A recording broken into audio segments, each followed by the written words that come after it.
taken off the table this time around. I think a good choice. We've seen Kobbe be very successful in the pick, and I think this might be the new tier 1 AD carry. I definitely agree. After nerfs to Lucian here in Europe, Caitlyn has been the #1 pick, and now a few interesting bans. First of all, Caitlyn ban is because they know Splyce will take it in the first rotation on their side, and therefore G2 doesn't want to be forced into having to first pick it or play against it. Anivia is because we saw it yesterday from Splyce against the Vladimir as a last pick. Like, it wasn't actually a last pick, it was second rotation pick, but it was because Vladimir was first pick, and obviously G2 are setting up for a potential Vladimir first pick here and want to remove the counter Splyce showed against Schalke. And I really like the G2's draft strategy that's coming out. They're just constantly threatening these power picks. Yep. So often willing to trade back and forth if it means getting the pick that they want. In this case, they get to pick up the Vladimir, but they do give up the Fizz for Wunder in the top lane, something he's been very successful on, as well as that Rek'Sai for Trashy. So you give up Fizz, however, Trundle is still available. A pick Kikis played a lot, which can actually beat out the Fizz. Up in the top lane, Irelia will struggle early game against Fizz, but once she gets Sheen and she gets either Phage or Stinger, she can actually start going toe-to-toe, and it becomes a skill matchup up in the top lane. You just have to worry about the all-in from the Fizz, also because he can run an offensive summoner. So that definitely enough options for Kikis top lane, making the Vladimir the correct first choice. Because Rek'Sai, yes, she's fantastic right now, but there are still a lot of junglers which are so close to her in level. Gragas, Elise, these kind of picks are still very good. So I think G2 is fine first picking Vlad, also because they ban away that Anivia and set it up. Yeah, and I think overall the jungle pool just so even, as long as Nidalee's taken off the table. And Kindred, I'm not sure where she stacks up these days, but I think just a kind of a caution ban. It's a trick ban almost more than anything. She wasn't even banned that much yesterday. A lot of junglers don't really seem to favor her anymore. They like Rek'Sai, Elise, Gragas, Nidalee, like these picks above her. But Trick has been a fantastic Kindred player in the past. And clearly Splyce is respecting it, maybe something from scrims as well. Clearly earned that respect, obviously, in the previous season. And now busting out potentially the Gragas jungle, although we have seen that pick in the top lane as well. Of course, Sivir for Zven. You've got a lot of mobility coming in on this comp, and I really love the way that Sivir pairs with this Vladimir. Exactly. It's just synergy across all 3 picks so far. Splyce can still build zone control with Zyra. Zyra Ashe is possible for them to pick. If you want more mobility in your AD carry, that's where the Lucian then comes in, or an Israel. But the Zyra here, it's offering zone control against Vladimir. It's what you need to beat him. Because if he's forced to always have to flash over that ulti, well, if Flash is down for one team fight, then it's actually not easy, but it's easier to then kite back and try and survive that engage coming from G2. Because it's very much a we gotta run at you composition. Absolutely, and I really like the flexibility coming out here from Splyce on the opposite side as well. They've got excellent disengage with that Zyra, as well as excellent potential engage with the Fizz and the Rek'Sai. It seems very flexible so far. My big question mark is this Lucian pick coming out for Kobbe in the bottom lane. That's a pretty big nerf coming in the last patch. That range makes it so much harder to trade effectively during the laning phase. And it's very tricky against Vladimir, Gragas. These picks, once they get close to Lucian, is a massive threat to him when he has to sit very close. I wonder if it's going to be Victor last pick for Splyce. It's something I've seen more and more into Vladimir with Ignite as the summoner spell.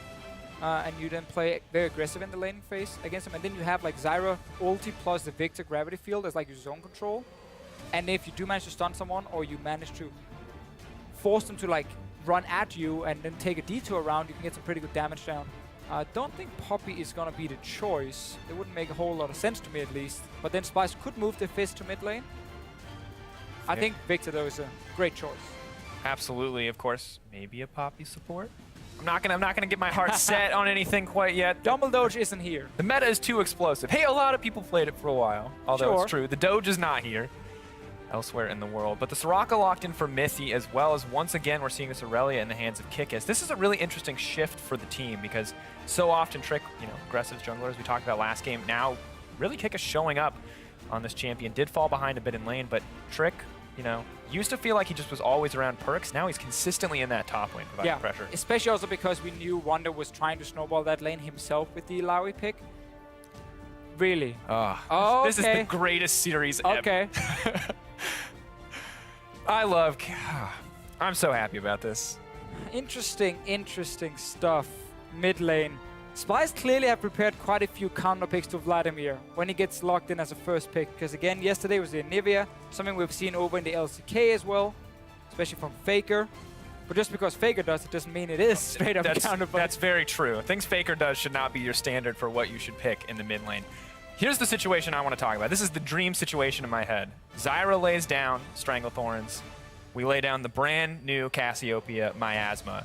Of course, that grounded effect means you cannot use any mobility spells while you're under the effect of that poison, and it feels like a guaranteed way to land that Stranglethorn. And yeah, you have this amazing run at you comp on the side of G2, using the Soraka in the hands of mithy to keep everyone healthy, but on the opposite side, I mean, if you get the right setup, this comp is very strong.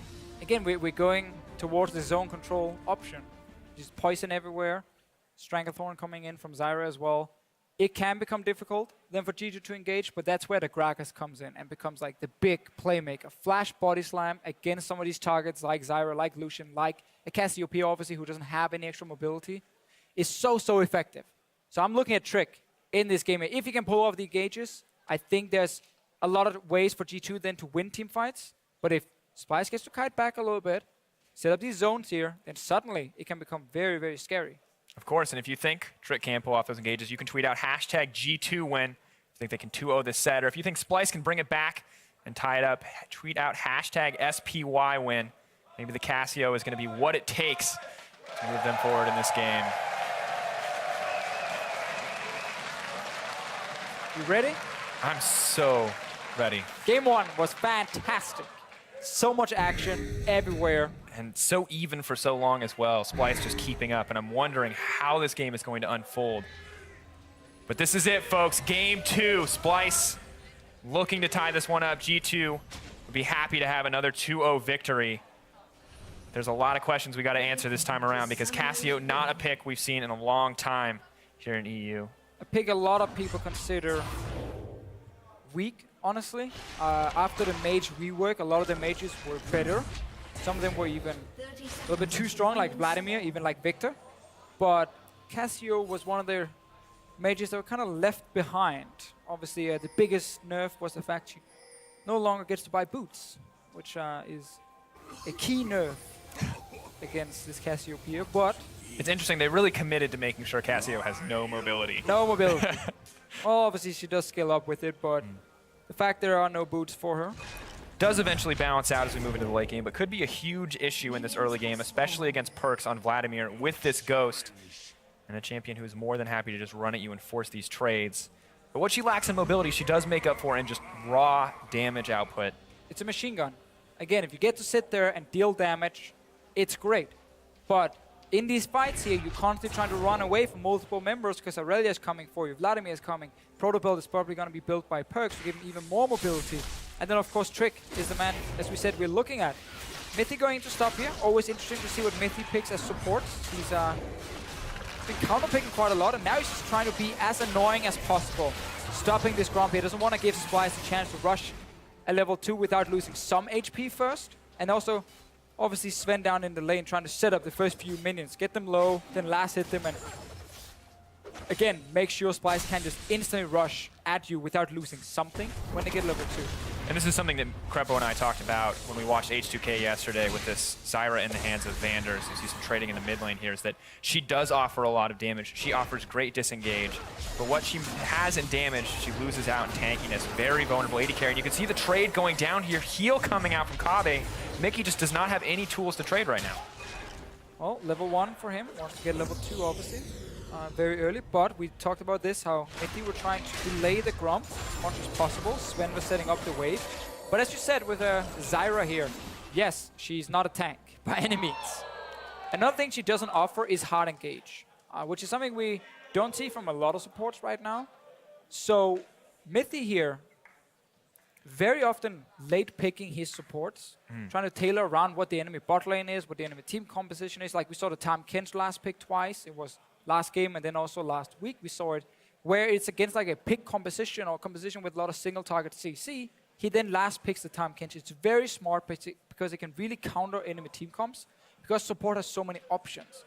Like no supports are locked into having to be an engaged champion anymore. You can be disengaged, you can be pure denial in like a Tahm Kench, you can be engaged with like still the Alistar, maybe even like a Sona. And it's really interesting to see, with the support champion pool so wide open right now, how greatly this affects the compositions that we see come out. Because Vladimir feels like a staple in the mid lane. You see Victor. A lot of these picks like pretty much have to come through because of the damage they bring to the table. But really where you get to see that flexibility is in the bottom lane. Tahm Kench, great for denying those picks. You've got Soraka now for these sustained team fights. Zyra, an option for disengage.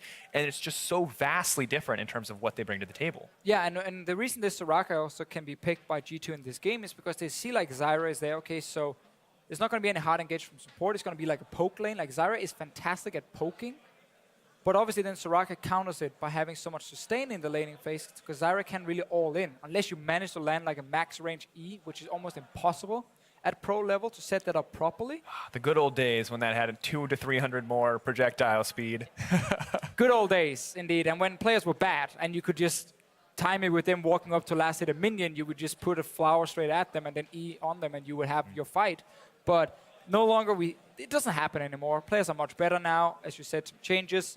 So this Soraka suddenly didn't really feel like a risky pick because the amount of engage weren't really there. Rek'Sai is good though, but also because Cassiopeia comes in as a last pick. Obviously G2 didn't know this, but she's a machine gun champion and the Soraka's silence That's exactly what I was going to talk about. It's can't perfect. stop her. Yeah, if Cassio's ever locked in a single area and you can't immediately blow her up, a quick silence to throw down, it's going to take her at least a second to walk out of that slow field, especially with such low mobility.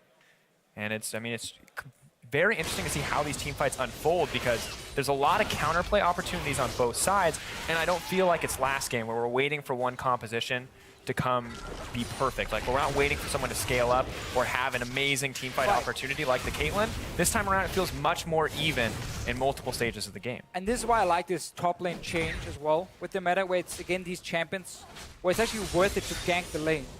Because Irelia, who gets ahead, or Fizz, who gets ahead, both of them can take over the lane. Great early trading here by Kikis. Excellent overall. Fizz, this is something sometimes a little bit weaker early game, doesn't have the Playful Trickster cooldown available whenever he needs it. And Kikis just no fear trading on the back of that level 3. Yeah, it's exactly here. Kikis managed to get a level up. Wunder still level 2, so he couldn't really challenge Kikis. It's very important early on. Like, just one extra level is massive for you. I mean, opens up a whole new ability that the other guy doesn't have. So, good early start here by G2 and a lot of focus on early pushing lanes to gain experience advantages and also deny them away from Splyce. So, I really like that little start. Trick is down on the bottom side. Ward is being placed. Does get cleared out. And I really like the flexibility that Trick has shown here. Last game we saw so much camping on the top side, but now that Kikis looks a little bit more comfortable in the laning phase, he's kind of shifting where he wants to put that pressure. And that flexibility is going to pay dividends for G2 depending on how these lanes unfold. Yeah, here he's basically just, he was there for safety. Like, you guys are going to push up again and again and again because what G2 is trying to do is force every single potion away from Splyce bot lane, which they have now managed to do. Meaning that every single trade that happens from now on is heavily in favor of G2. Only an all-in can work from Splyce, but they're too low to all-in. So there's Soraka healing, there's still a potion on your AD carry, meaning Splyce cannot take more poke damage. But they're stuck on the tower against a Soraka with Q, the bouncing damage as well from a Sivir. Like, it's really difficult for Splyce, and they're forced to recall, honestly, very soon. And then they fall even further behind. It's 38 CS to 20. And something I want to talk about here is that you look at the mid lane as you see the trades happening on bottom. Cassio has to burn through all of her mana to trade effectively with this Vladimir and all the sustain that he brings to the table. And you can see means that Sencux just consistently getting bullied out here. And while the Cassio may be able to bring something to the table later in the game, it is really suffering here in the early laning phase. Yeah, and she just struggles so much against like big front lines, like a Gragas in here, who can just dive straight at her because she has to constantly move then and kite around, and she can't really reach the backline due to her very short range as well. So it's difficult. Bot lane is still staying in lane, but they're very low, meaning they have zero pressure on the side of Splyce because they got poked down, no potions, lost so much from the Gromp as well. Early push in, Trick once again on bottom side, making sure my bot lane is not going to get ganked. And now you can set up a dive because look how low Zyra is. Moving in, Mithy does still have the snare. Great silence, quick first blood, double kill. Best bot lane in EU, backed up by their jungler. Gonna snag that one with no effort whatsoever. And top lane, Sifa. Kikis is on the wrong side, and here's Trashy. Oh, Kikis' wild ride, dropping lower. All it's gonna take is one more Prey Seeker. Or a quick smite. Drop him down. Love it. Little hand to God action there. Just didn't want to risk Kikis flashing away as well. But G2 definitely getting the better end of that trade. Absolutely. 2 kills on the bottom side.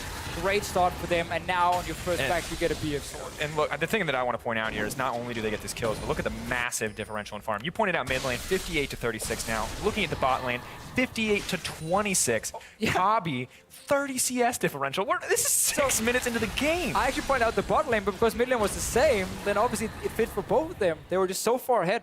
And farm, this Cassiopeia pick is not really showing anything yet. Level 6 has been hit now. I want to see, once they get this one-on-one trade, the Cassiopeia should be able to win it. And often when you play against Vlad, what you're trying to do is just deal more damage than he can actually sustain. But the problem is you need to do it consistently, like all the time, because otherwise he's going to sustain back from minions. And then it becomes very difficult, and Vlad can also just put down his ulti and then step away from you to get even more HP. But because G2 got such a big advantage on bottom side, they made a very early swap, putting a Gragas on bottom side just to defend with the ulti. Oh, nice use the ultimate there just to break that wave. Wunder moving in here. Just a little bit of cheeky trading going down. Splyce focusing their attention on the bottom side. G2 grabbing their first tower. This is something I see more and more now, where if you have an advantage, especially in the 2v2 lane, you recall, and instead of returning to your lane, you instantly rush to the opposite lane, and then you send either your jungler, or if you have a support who can actually wave clear, down a Perkz. I'm pretty sure Not at all what you want. Mithy, here. Soraka ambulance, perfectly on the way, but no mana now, so damage is kind of gone. But as I said before, you didn't send, like I saw Splyce dude with Zyra, they sent her to the lane to defend and just used everything on minions to just slow you down. G2 just did the exact same because they had a Gragas with level 6, so they put Q and then ulti. Again, slow down Splyce. It means you get that early tower, you head in tempo, so you have now recall with your AD carry and you can return to whichever lane you want to. Splyce is just recalling now because they got delayed. So something I see more and more, it's interesting with some of these picks that can actually wave clear, like Gragas, like Zyra. Something that we have to look for too if more tower trades do come out. Good dodge out on the equilibrium strike there by Wunder. Does not, however, give it the cooldown, so just a quick hop back in. So we can see while every other lane on the side of Splyce may be suffering, Wunder doing quite well for himself. A 20 CS advantage. Kikis going to shrink this up at least a little bit. Wunder starting to get aggressive. Trick here. Trashy though. Trick not even going to pay attention to that. Knock back into the turret. Does he have the playful trickster? Does not look like it. Great movement. Can they make it two? The flash away. Trashy doesn't have his from earlier. That's going to be the one for 0. The moment of overstep there from Wunder in the top lane. So not only is G2 winning bot lane and mid lane, the only lane they are technically losing is top. And then they actually managed to win that 2v2 under their own tower. Splyce trying to set up a dive. Backfires and G2 picks up another kill, so 2,000 gold lead for them, almost 2,000 at this point. And a free farming Vladimir is Sivir with a massive advantage. Let's see it again. So setting up a dive is actually correct from Splyce, because when you have these big advantages, you gotta dive, you gotta really commit to it. Great gank though from Trick, and now here, damage is gone, stun from Kikis. Trashy, of course, used the flash earlier to pick up that first kill, so just has no follow-up. Perkz taking a lot of damage, though, could be in trouble. Rek'Sai on the hunt, the flash out, Ghost used as well. Mobility Summoner's paying off in the end as Perkz will make it to safety, but just going to grab a quick bit of healing off those Raptors and run right back to the middle lane. TP into bottom, though. On the hunt, burn. Kobbe in trouble. Equilibrium strike going to come out. Silence goes down. Is not going to be able to lock up Kikis. Great movement there coming in from the team, and another kill drops for G2. They are dominating Splyce. Yeah, it's so hard for Splyce right now because everywhere they go on the map, there's a chance of them dying. Oh, no. Mikyx, yeah. Level 8 to level 5. The fat man is coming. Knock back, knock in. That's the belly. Taken down. Perkz getting aggressive in the mid lane. It just never stops. G2 absolutely own the map. This feels like a throwback to when we saw them in spring, where they just get the lead early game and they just obliterate your team. There's only one lane Splyce is winning. Again, it's top. Trashy's in behind. Is that TP location for Wunder? Or Trashy's just trying to like buy time and clear out the wave? They can't really do a whole lot, but again, they're only winning top on the side of Splyce. So G2 is constantly just sending multiple members around to push tower. You're like, okay, you're winning that one lane, that's great, but we're already taking your top tower because we send out Sivir up there. Now we're putting all the pressure on bottom side. You saw Kikis TP in. Here's the Wunder TP we talked about. Mithy in trouble, though. This is going to be the Soraka going down. Nice quick pickup. Good dodge out there overall. Perkz ready to heal back up. But in the meantime, still on the dragon. Trix just grabs the Infernal Dragon, and this is one of the most terrifying dragons to play against when the enemy team does have a lead, because 8% may not be worth too much, but if you're an item up, it just makes it that much scarier. Wunder, my God! Burned down instantly. Trashy maybe trying to come back in, but Sencux is keeping the trade going. Irelia looking pretty strong right about now. Oh, nice movement in there. Heal. Is it going to be enough? One more tick. Can he draw? Splyce cannot get a break this time. The gold lead continues to extend, and they want to get this tower, but mithy's already on the way to try to stop this. Just Soraka though, for now. Minion wave is dying, so Splyce not able to get the tower, but more trading, more fights early on here. Tier is great for new Cassiopeia, obviously, with the region coming from it. The fact you just gotta deal some more DPS. Of course, cost reduction on those spells is nice to have. She casts so many. Perkz taking some decent damage here. Looks like Splyce are going to try to commit to this trade, but the ghost cooldown so much lower. He's going to be able to run to safety once again. Yeah, and also you see early cooldown reduction boots from Perkz, reducing cooldown even more on his 2 summoner spells. Very effective. Ghost is fantastic on Vladimir, especially late game. I think it's much better than like teleport because you need it for these team fights. You do so much also with the scaling of it. So great for him later on, and he needs it to dodge around the Zyra ulti and the poison from the Cassiopeia. Oh, Snare not going to come out. Rek'Sai not going to be moving towards Perkz. But he's keeping 2 guys busy right now on the bottom side, and rest of G2 has completely warded up top side of the map, applying pressure on 2 lanes, but not able to commit right now. They know Perkz can't join because he's getting pushed in. Trashy. Maybe looking to move in from the side. Zven suddenly all on his own. They're now going to move over to take Rift Herald. G2, they don't even care about these individual lane matchups. They already have the farm lead. They've got the pressure advantage, and they're just going to keep taking anything and everything that's left open to them. Yeah, this laning phase ended like 5-6 minutes ago because we had that massive advantage on the bottom side. We talked about it again and again, how G2 were playing around, pushing in, burning all the potions. Trick shows up just as backup. He said, guys, I'm just here in case a gank does happen. I'm here to counter gank, so you can keep pushing, keep pushing. Set up that dive later for him. Easy target, 2 kills, swap top lane, get another tower. Really just speed up the game. And it's been a G2 thing for 2 splits now. High tempo. Even in the game we had before where they technically wanted to scale up and team fight, they were active on the map. Trading fights and objectives across the map. And that's the thing. Offense is the best defense. You have to make plays yourself to stop the other team from doing something. Or Perkz trying to get aggressive. Stranglethorn's not going to land. Maybe hoping to get out. Wish comes through. Trashy on the way. Perkz set to drop here. Good play coming in from Kobbe and the rest of Splyce. A moment of over-aggression. Not going to mean much, unfortunately, for them, but a brief reprieve from this pressure, and they may want to turn it into more. Potentially looking to catch out Trick. Not going to be enough. And I don't mind these kind of plays if the rest of your team is doing something. Trick. Getting aggressive. Wants to kill onto Zyra. All right. I guess you can do that. Moving forward, though, Soraka suddenly on the back line. Kobbe has no mana, moving into the silence field, gets snared up. That's a massive moment of mispositioning. Sencux there to make sure they have the safe retreat. But Trick, huge show of confidence there. As I said before here, I don't mind the plays Perkz are trying to do if the rest of your team is pushing other lanes and you're buying time, but in that case, G2 were not ready to push. They all came back from base. So it was just a bad play from Perkz in the first place. However, Trick is really fed. He's level 10. And he just wants to keep the play going. And we said there's no pressure, but when you have a minute and a half of fighting, essentially. And he sees like this support who's really, really squishy. He's like, okay, you're just gonna walk into my jungle? Well, I'm not afraid of your team, and just dives in. So he actually makes up for it and trades 1-for-1 technically. Yeah. Rest of G2 then has loads of time to get a mid tower. And that's why you know a game is almost impossible to win. When the enemy mid laner makes an over-risky play, gets punished for it, and they technically can't get anything, you still lose out, eventually. Gotta say, Zven moving forward here. Blocks that. Oh! Sorry, audience. That was good! Reaction time. I actually like the play there from Sencux, though.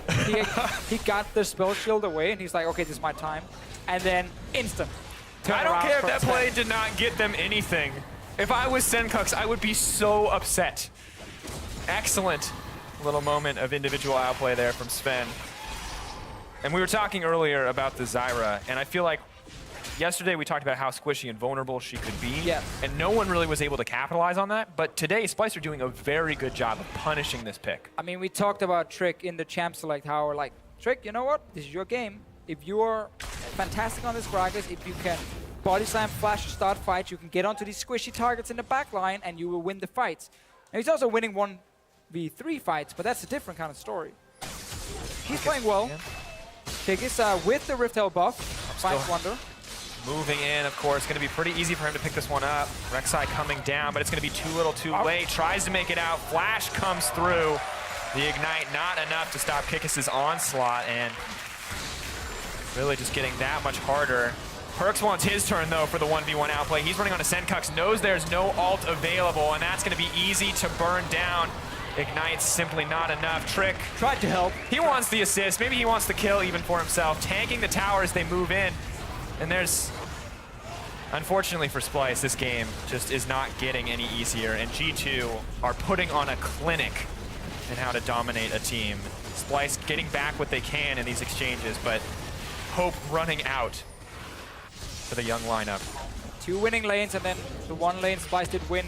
Doesn't really matter anymore because Kikis got the Rift Hell buff and more gold as well. His team now is taking down 5 towers, so he's even able to 1v1 the Fizz. Meaning Splyce right now have no winning lanes at all, have no map control, no dragons. We can keep going. Yeah, it just doesn't get easier from here, unfortunately. The only source of reliable AD damage, as we look at this, of course, is that Lucian.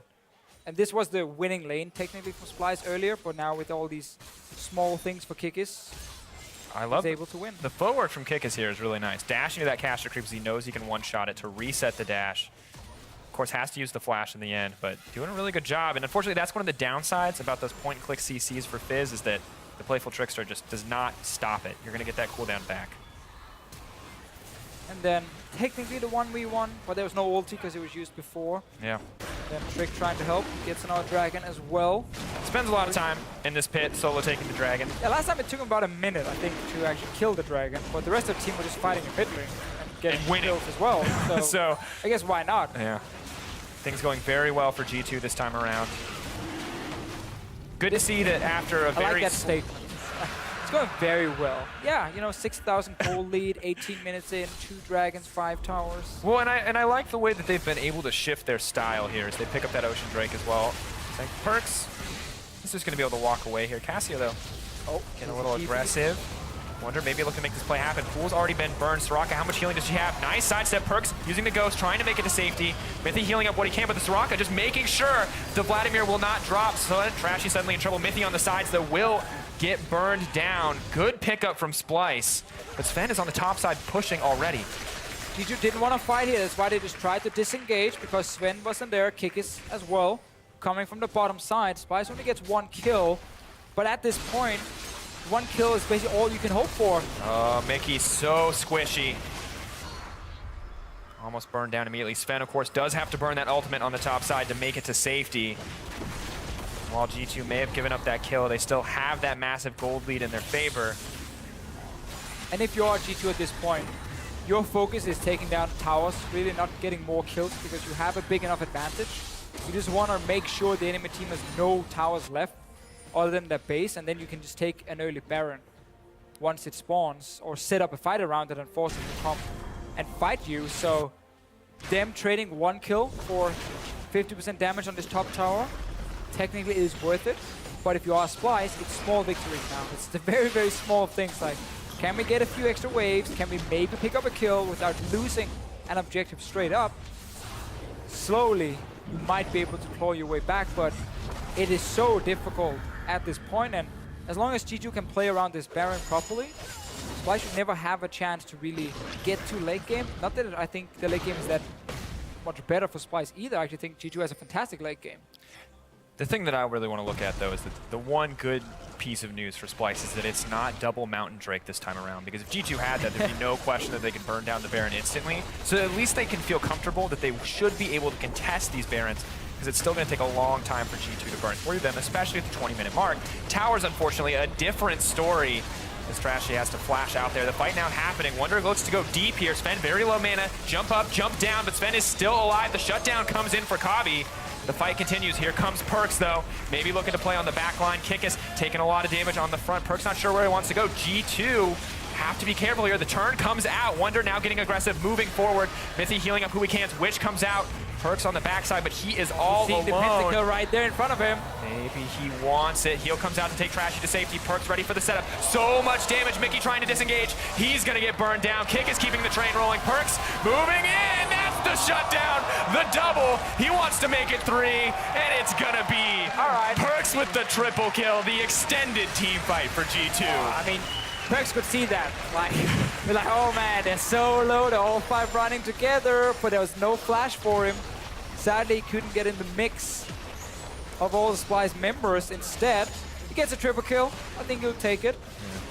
Inhib down as well, 21 minutes. One rabbit versus the world.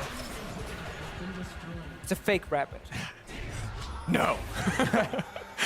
Are you serious? Weird blue-looking rabbit with a weapon. On the hunt, burned. Rek'Sai not looking for the flank. He may have overstayed, though. Isn't going to be able to invade there. Now hesitating to move forward. Has to be incredibly careful. Sven may not have mana, but Perkz definitely a threat here. Mithy all alone, however. G2 don't have the vision to chase him down. Fight just continuing. No one engaging quite yet. Mithy potentially trying isolated. to get something here. Like, they're hoping that some of G2 were maybe recalling out of position. They could pick them off and potentially try and rush a Baron with this Cassiopeia and then force a fight around it like 4v5. You can see that hovering here. They're basically saying, we want to fight because this is our last chance. We want you to come in here, not have all 5 members available, and we then win the fight. But it's very early on. Baron, the disengage comes out. Not too much damage down on the Splyce quite yet. Fish goes in. Mithy suddenly all alone here. Mithy. Does he have the flash? No, he does not. Quick pickup for Wunder. It's going to make the fight really easy, but Splyce just taking the consolation prize here. They're paying out the mid lane, and they have to defend. Well, they're getting some of these kills we talked about and why they started at Baron. Sven, though, suddenly has mana. A lot easier for him to pick up these kills. That's the 3-man Hemoplex. Flash in from Perkz. Gonna grab another one. The double coming in for him. Kikis on a rampage. He gets 2. Perkz gets 2. And Splyce gets aced. The shutdown comes in, but it's just the consolation prize as G2 are now poised to break another inhibitor. The only thing Splyce could do, try and force a fight when maybe some of the members for G2 were back in base. Get a few picks here and there. Otherwise, nothing you can do. Sadly for them, rest of G2 was still around. Inhib goes down. 6 kills on Perkz now on this Vladimir. Still, I'm looking at Trick as the man. In the early game, great early ganks from him. Control. He's been playing really well today. And now everyone else is just benefiting from the performance Trick had. And technically, the laners had also in the early game. Like everyone, man, they just played well. Absolutely, the team as a whole just doing incredibly well. Kikis on this Irelia pick, looking strong. And we gone way back here. So it's a fight before the whole Baron dance started happening. And basically here you see a wild Perkz showing up at the bottom of your screen, watching 5 members running next to each other. He wants it so bad. They're so low. He's an AoE mage, but Protocol used there, no flash for him, and it's just not possible to get close enough. Where's the Malphite ulti when you need it to set up the Vladimir? Oh, no Vladimir ultimate needed. We're going to watch this. You can see hunger in his eyes. Kikis ruining the potential for a Quadra. How dare you? And then just, yes. Beautiful. Sweet release on that E. Happy to grab the triple kill there and then just continue to dominate in the following fight. Of course, now has the death cap as well. Why not? On top of double Ocean Drake and Infernal Drake. Kikis. Any other champion, I'd say maybe they're caught out, but Kikis just walking away there. Oh, Trashy though. May not be so fortunate. Now we at the Baron again. One more time. Double inhib down. Splyce looking for that one crazy team fight. Mikyx potentially in trouble. Trick looking for the angle on the barrel. Trashy and Sencux going forward, but now the flank comes out. That's a moment of misposition. Pop goes the Cassio. Domination coming in for G2 once again. Splyce trying to get what they can. Wunder buying time on the back lines, but he is poised to drop. Hawk, skip, and a jump back into Mithy to pick up the return kill, but in the end, he's still going to drop. And Perkz, the triple kill. What? The quadra kill coming in. This man, 1v5, the dream for the Vladimir. He's going to end the game. The rest of his team happy to pick up the kill on the bunny, but Perkz, the man on a mission to make this game happen. And of course, Mithy is the only man dying, feeding as much as he can down the back line. But yeah, massive, massive, massive win for G2 here. What a game. Absolutely. A commanding win coming in from G2 and the aggressive style from them we've come to know and love. And another 2-0, 7-1 in the season so far. CFA won in the laning phase, honestly. Bot lane 2v2 winning on the side of G2. Obviously Perkz out farming in the mid lane. Great early setups with Trick on the bottom side, secured early kills, rotated to top side, then suddenly tower started falling. Laning phase ended very early because of all these rotations back and forth. And as we talked about, the only lane Splyce were winning was the Fizz lane.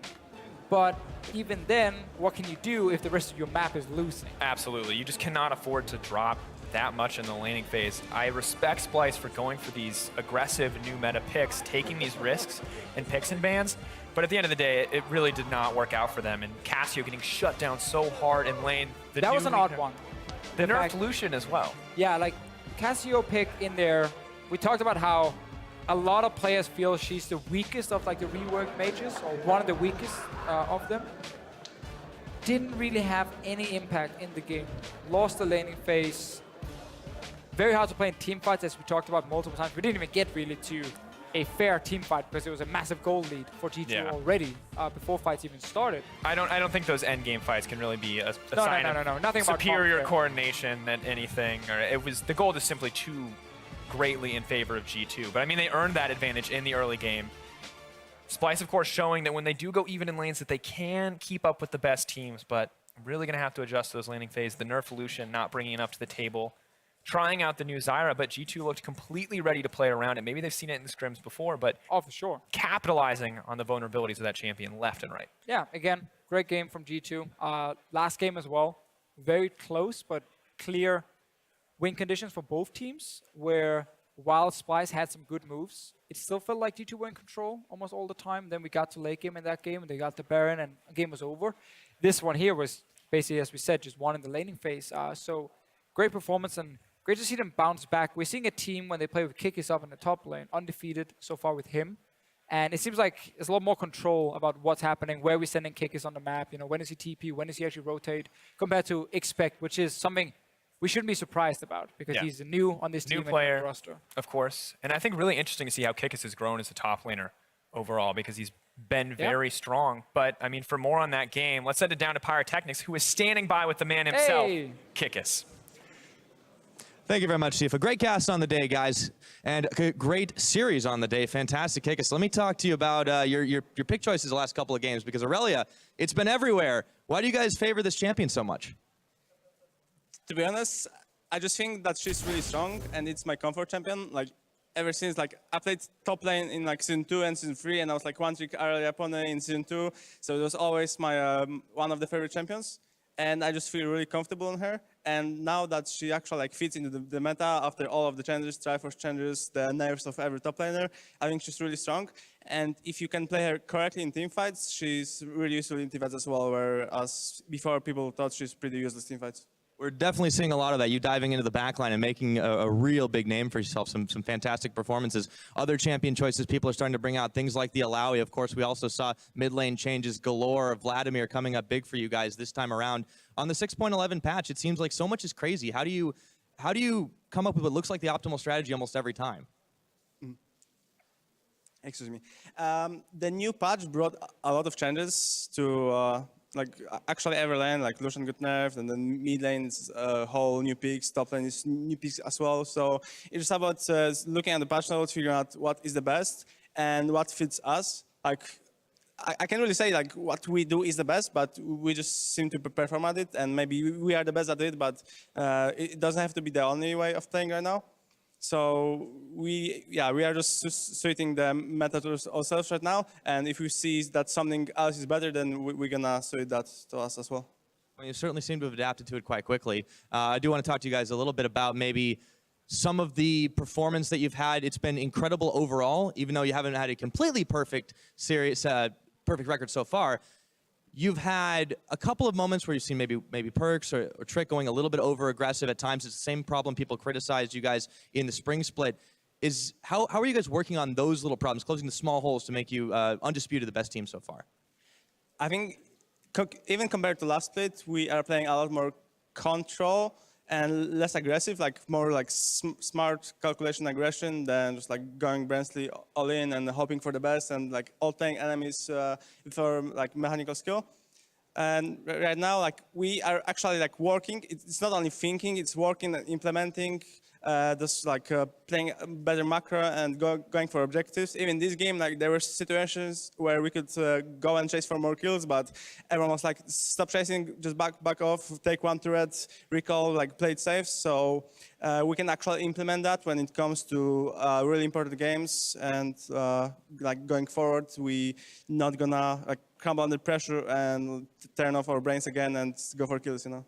Well, it's nice to always know you guys are keeping your brains on for that one. Also, I guess quick accolade for you too. Last question: how does it feel to be the only undefeated team, or only undefeated player, starting in the European LCS since you were only subbed out for the loss? Feels good, man.